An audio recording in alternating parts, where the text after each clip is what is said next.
Right, I'm just filming this now as I remember. So yeah, I'm in my dressing gown. But yeah, I just made a phone call to ARGC. So basically where I'm at now is I've written it down. They've started me on buserelin. I think it can also be called Superfact. And I started the buserelin on the 8th of January. Today's the 20th of January, so like 13 days ago I started the buserelin. Basically, actually, let me go back a bit. I had to take a blood test. I think it was that Tuesday. Yeah, so I had to call them when I started my period. I started my period on the Monday, which was the 7th of January. Actually, did I? No, I started my period on the Sunday.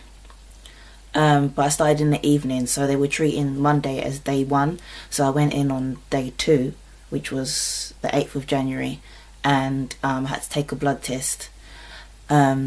And because I'm a school teacher, I do try and get up there as early as I can so I don't miss the lessons, or too much of the lessons. So I had to wake up at like 5 or 5:30. Got there for 7:30. I was actually the 3rd person there, which is really surprising. Usually it's really packed. And they just sent me to go and get the blood test. And they said they'd call me later with the results. So I went back to school. I kept checking my phone, and then at the end of the day, when I checked my phone at the end of the school day, they were like, they left a message, and they said that they need me to come back in before 5,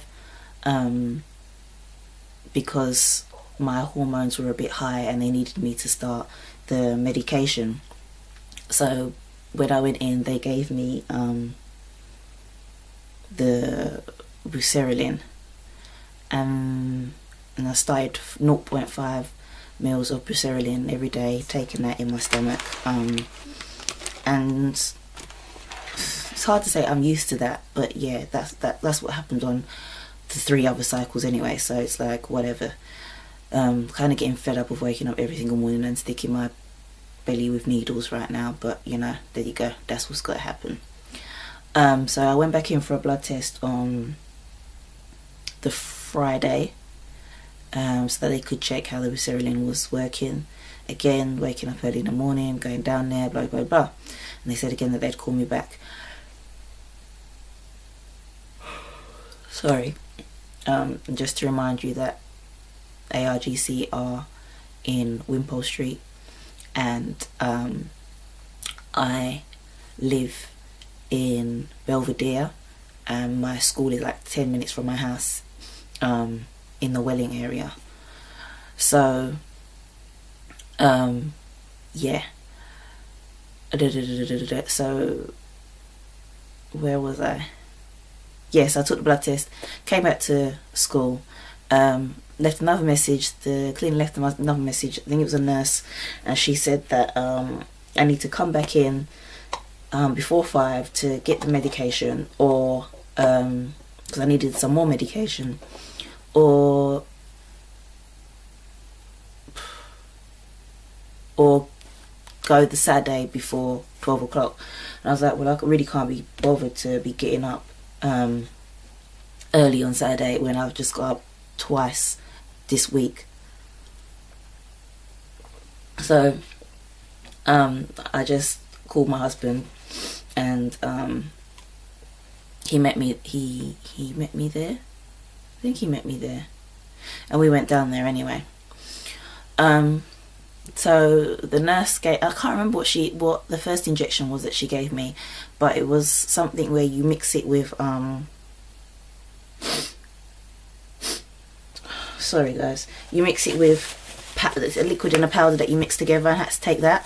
And while I remember, I just have to go back to when I started the buserelin, because there's something that really surprised me when I went in that day. to go back and get the Bacerian. Another nurse, she was sorting out the Bacerian for me and said I had to take the first injection there. And it was like there's a big kind of reception room where people just come in and out or whatever. And she was sorting out the injection, something that I would expect that you'd normally do in a small consultation room. And she was like, okay, do you want to do it here or do you want to go to the toilet? And I was like, yeah, I'll go to the toilet, thanks. She expected me to just take an injection there. I know it doesn't seem like much, but I just think that's not supposed to be done in front of everybody. So yeah, that was a backtrack.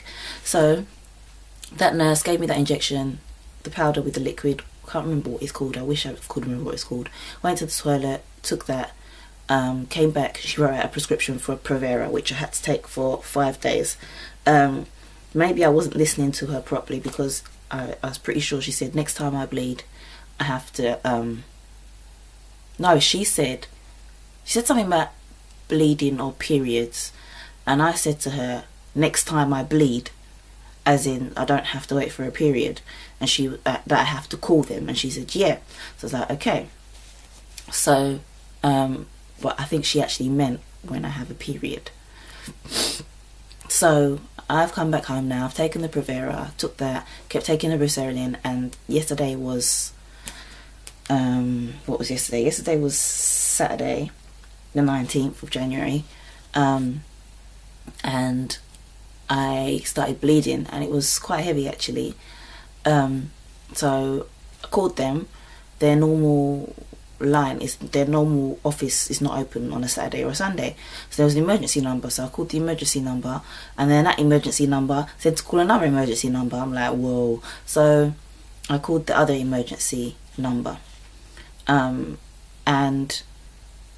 they said that they would call me back, and being wary of what the previous nurse had said to me, that it had to come before 12 on a Saturday, I was like, okay, I need that's my alarm clock waking me up, but I'm up, telling me that I needed to get there before 12 on a Saturday. And I was thinking, okay, they need to be wary of how much time I have to get down there, if I need to get down there. So nobody called back, so I told my husband to call back, and I could hear the person on the phone, and he was trying to explain, and she was like, well, is this an emergency? And I was like, well, yeah, it is an emergency, because we were told to call when Belinda started bleeding, so we want to know what we're supposed to do. And that's the kind of thing that they do. It's like you're in a kind of precarious position, because you're paying them money.